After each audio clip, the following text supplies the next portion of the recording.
Hey, Scott from Aristocob.com here. And Seth from TheShrinkingPastor.com. And together the three of us, we are Mark Woodman's Breakfast Club. It's actually a decent day in North Carolina. Yeah, it was 20 degrees yesterday and 70 today. Crazy. Yeah. But we got the stove, a fireplace going behind us, and we have a heater running behind you. So all the normal noises of tobacco advent. We just want to make sure you feel right at home. So good morning, boy. Good morning, Homer. Tobacco? I'm thinking tobacco. Okay. So I don't know what you're trying to accomplish there. I don't know. All right. I'll confess to you, my brain is just really weird today. Yeah. But anyway, I don't know what's happening. Anything can happen, and it usually does. It's surprise day here on Mark Woodman's Breakfast Club. That's true. Who can we offend this morning? So today's tobacco comes from Dave at Dave's Random Ramblings. And I just wanted to read part of this note. That's his YouTube. His YouTube. Yes. Yes. Sorry. Yes, that is. Hey, he's probably elsewhere too, but yes. His YouTube channel, Dave's Random Ramblings. Yes. Linked in the doobly-doo. Yes. Why don't you go ahead and read something about to. what he shared with us? It said, Scott and Seth. First and foremost, my condolences on the loss of Seth's father-in-law. There's never a good time to lose a loved one, but it hits especially hard during the holidays. It means a lot that you guys are continuing with the Advent, and I would have completely understood if you hadn't.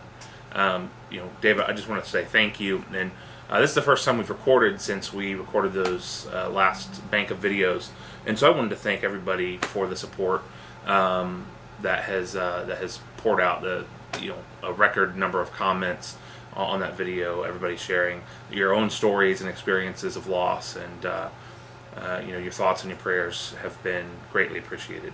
So thank you, Dave. It's very, very, very kind of you. So in here we've got Carter Hall that we're going to be smoking today, and some swag. Dave must have been watching Tobacco Advent and saw that I was complaining about our lack of pipe cleaners. I believe the word was whining.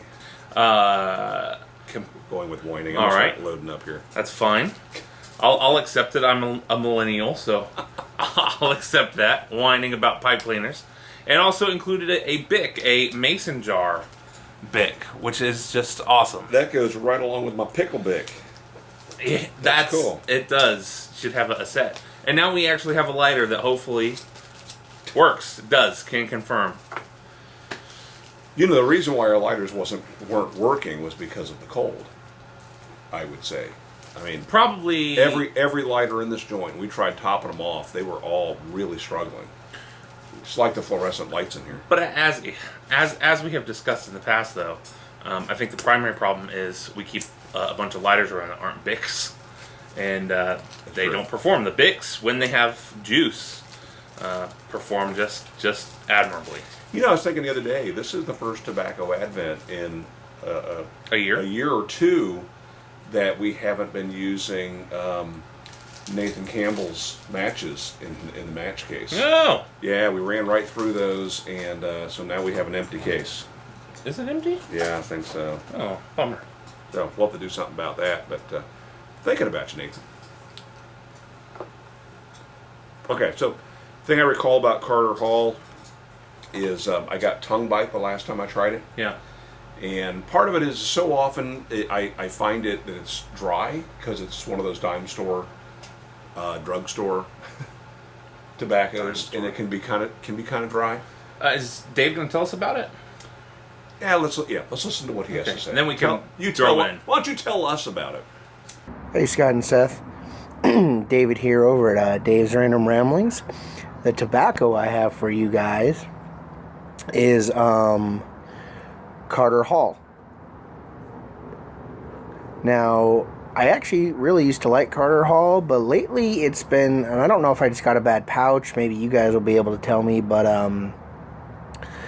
it's tasting very cigarette-like to me lately, both in the taste and even in the smell. I'm not getting any of the usual nutty sweetness that I used to get out of it. So again, I may just have a bad pouch, but my taste may be changing as well. I've kind of gone away from the simple tobaccos, and I'm starting to like a lot of the other kinds. So for now, out of the tobaccos I have, Carter Hall is my least favorite. So hopefully you guys will still get some enjoyment out of it. No, I'm sure it's a tobacco you guys have tried at this point, so enjoy. Okay, so Carter Hall and Carter Hall with a mystery taste. So, yeah, it's not exactly the Carter Hall I remember. Usually Carter Hall has got more toppings or casings to them. Not a whole lot, though. Not a lot. But, Either something is wrong or something has changed, and I don't think anything's ever going to change with Carter Hall. Yeah. Yeah, not quite the same. But I'm going to smoke it just because that's the kind of guy I am. Well, that's the game we play here, right? It is the game we're playing. It's not. I'm pretty confident that no one has rubbed their butt on this, so in that regard, Jeremy swears he did not. we're doing better than some days this month. I know, I saw that. All right, so to our question. I think Jeremy's trustworthy too. Yeah. Now, did he say that he didn't rub his butt? Does that eliminate? There's lots of options. Someone else could have rubbed their butt on it. Someone else could have rubbed his butt on Jeremy it. could have rubbed someone else's butt on it. Right, or someone else could have rubbed his butt. He said, I didn't rub my butt on it. Right. Who's to say my wife didn't rub my butt on it?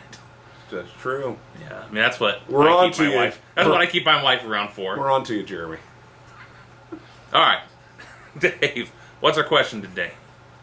As I knew that you guys have been to a lot of different places throughout the country, so I thought you would probably have a pretty cool answer to this.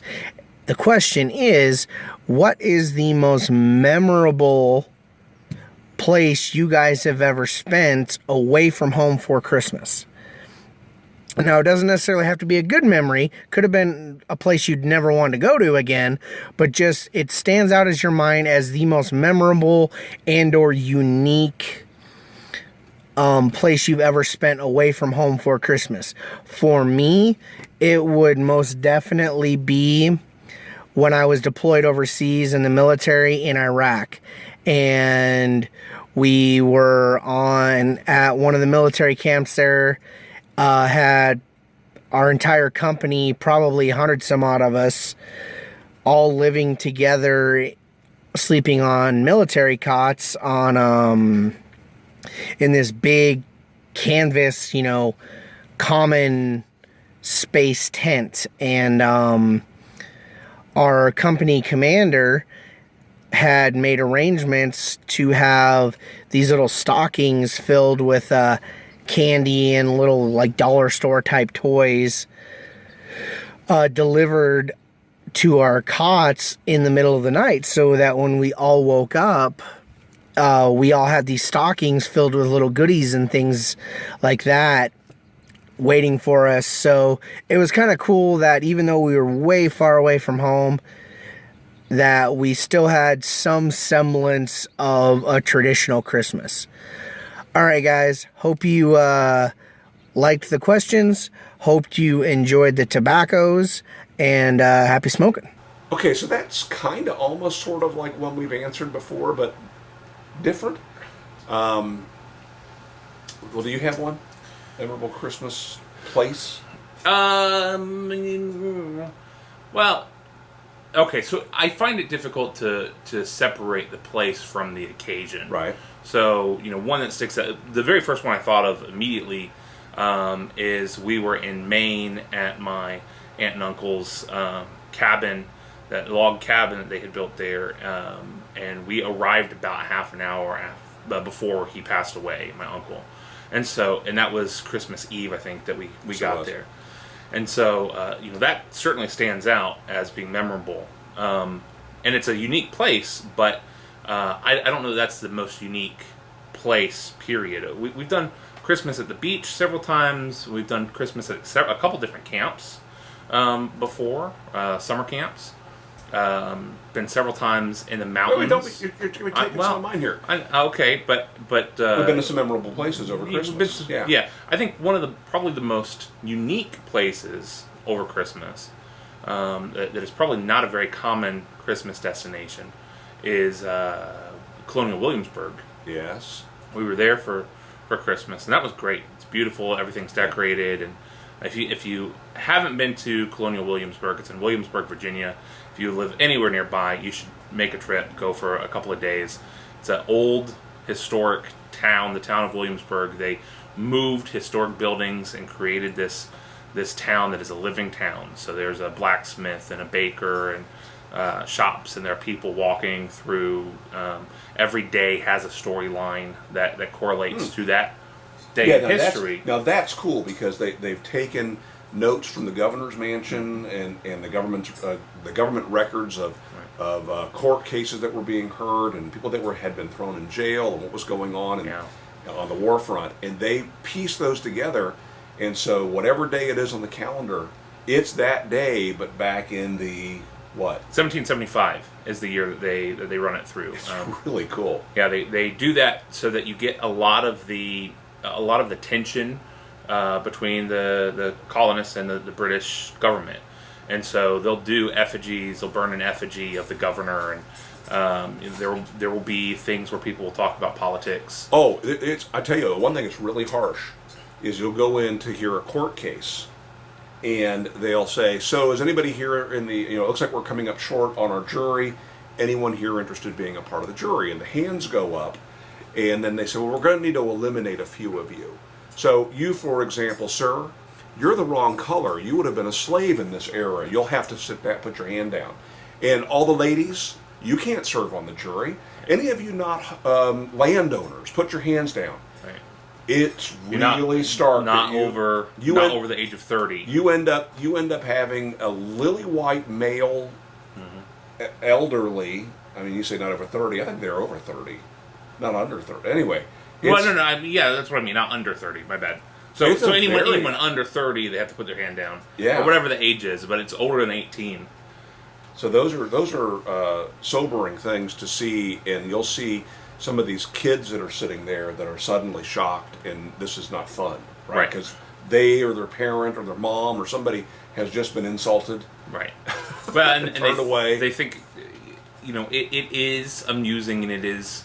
There are things that there's an expectation, I think, of some of the people that visit that it is an amusement park, and it's not. It's a historical representation of the time, and so they're not gonna exclude anybody from participating. You just may not be able to participate at the full level.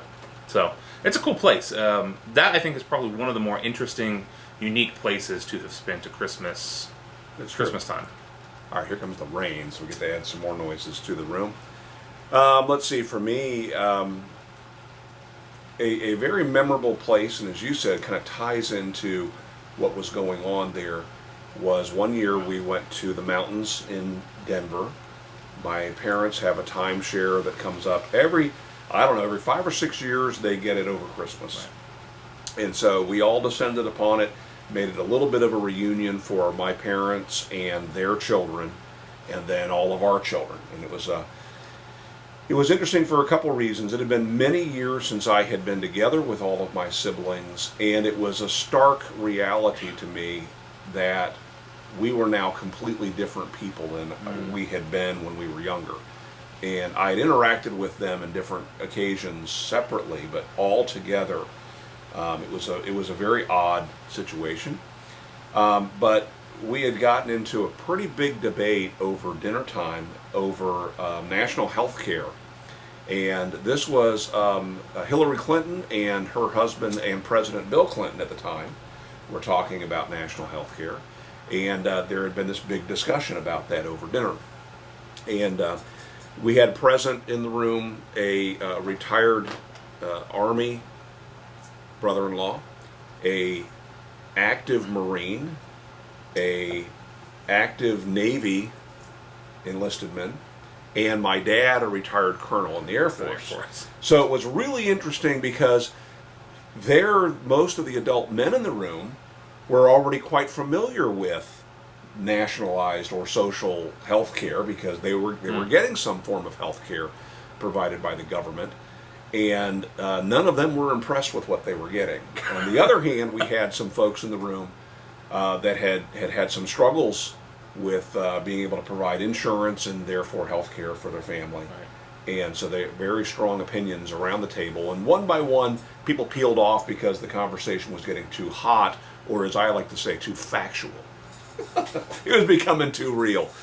And so it's now midnight, and my sister Lisa and my brother-in-law at the time, Mark, decide, you know what, we need to let off some steam. Let's go sledding. And I almost shared this as my sledding story with the Eltopian, with his question. But we go outside, and it's very, very dark, but we knew that there was a bit of a drop that then led to a road and another drop. And we had we'd not sled there before, but just as a safety point, we set one of those round saucer sleds down all by itself to follow it into the darkness. Didn't sound like it hit anything, or should be good. So I jump on the first sled, and I'm getting ready to go down, and my sister Lisa very cautiously says, "Are you sure you should do this?" or something to that effect. And I said, "Hey, it's all right. I'm insured." I push off. The next thing I know, in the darkness, I am completely airborne. Just, there's nothing underneath me except for part of a sled. And when I land on a rock that's frozen into the side of this mountain, and this rock is about that big and shaped like a point. And I landed right on my seat on that, and it tore me up. And I mean, I should have gone and gotten stitches. I really should have. I've got some amazing scars that maybe one day, if Jeremy wants to improve his tobacco, I'll share it with Jeremy.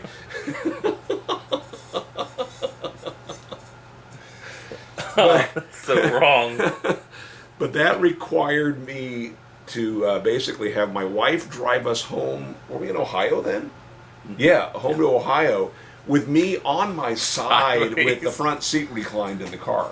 And it was like every 3 miles. Ow. It was Ow. It was so bad. I really, really should have gone to the doctor. But we had already been to the emergency room in that little town twice that visit. One for ear infection of our daughter, and what was the other thing? Well, I don't know if it was us. I know Mark got really sick and had... Oh yeah, that's right. Was really, really sick. Several people were really sick. It was already very sketchy though, because when we arrived, there was somebody coming out with their dog, and this was was not a service dog. It's like, this is a veterinary's office, or is this a doctor's office? You're in the mountains. You don't ask questions. I asked that question, at least internally, and so that was part of the reason why I bailed. It's kind of embarrassing, right? Yeah. Yeah, some video exists of the aftermath, but we don't have that at the moment. It's laughing. It's being hoarded by one of my sisters. Yeah, I remember being woken up by that and going into the living room. That was the last time that we were. That was the smallest number of cousins we ever had together in one place. Sure. I think there were only 4 or 5 of us at the time. Yeah. We now have 12. Yeah. And I remember waking up and walking in and wanting to know what all the noise was. And somebody said, your dad, and they're laughing at this point. It's hysterical laughter about how stupid the whole it is. thing is funny. Right. And I'm like, what happened? And someone said, your dad hurt himself. Okay. And I went back to bed. If I can remember to do this, perhaps I'll post a picture on Instagram. If you know the story, then you'll know what's happening. I won't put much of a explanation on the description. And you can see, not this is my clothing. This is not me. Yeah. The next day, the rock was retrieved as well. Yeah, that's how I knew the shape and size of that rock, because my he knows it brother-in-law, intimately. My brother-in-law went back down and kicked it out of the frozen tundra and brought it back to me. And we had that thing as a doorstop for many, many years. I have no idea where. We called it Pita Point. Yeah. And ironically, my wife had been calling me PETA for pain in the tuchus. And then I got one. So, gosh, thanks for dredging that up, Dave. Appreciate that. That's our story, and we're sticking to it. So, how about you? In the comments below, what's the most memorable place that you had a memorable Christmas? And have you smoked Carter Hall? Have you noticed a change in Carter Hall? There is no question. Yeah. This is different than the Carter Hall that I have smoked. I haven't smoked huge volumes of it, but I've bought it many times thinking, there's got to be something to it. A lot of folks smoke it. We smoked it several times here on the show. So, but I mean, it's not, I wouldn't ever categorize it as an aromatic, but it does have some flavor to it that this doesn't have. This is this tastes like it's straight Virginia, and like Dave said, kind of has that cigarette tobacco vibe going on. yeah. All right, that's it. We'll see you tomorrow for yet another Tobacco Advent. See ya.